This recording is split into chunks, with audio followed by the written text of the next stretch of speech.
règle ou les règles générales dans le cadre du mariage dit mixte, dans le cadre de la mixité confessionnelle? Oui, si l'on se réfère au texte scripturaire, nous avons trois passages essentiels. Un passage dans Surat al-Baqarah, le 221. 221, oui, effectivement, qui parle de l'interdiction pour le musulman et la musulmane de se marier avec un ou une polythéiste. Et puis nous avons le verset 5 de la sourate 5 qui donne la dérogation aux musulmans de se marier avec une juive ou une chrétienne notamment. Et puis nous avons un autre verset 10 dans la sourate 60 qui interdit à la femme musulmane de se marier avec un polythéiste.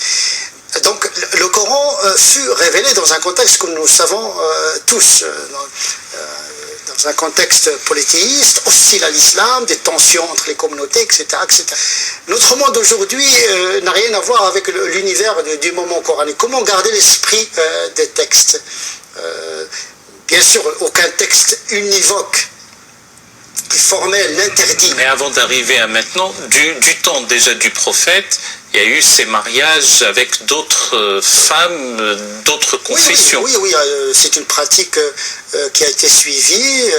L'homme musulman se marie avec une juive et une chrétienne, mais il a l'obligation de respecter sa religion. Son régime alimentaire, etc., etc.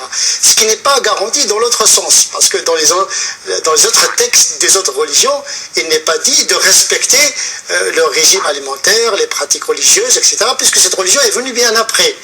C'est pour cette raison que lorsqu'il y a un mariage mixte, l'enfant d'emblée, dès sa naissance, il est musulman. Que la mère soit juive ou chrétienne ou athée, que le père soit juif ou chrétien ou athée, l'enfant, dès sa naissance, il est musulman. Puisqu'il n'y a pas de baptême en islam, c'est la naissance qui fait le baptême. Et là aussi l'éducation des enfants et le baptême des enfants, un des conflits dans ce genre de mariage.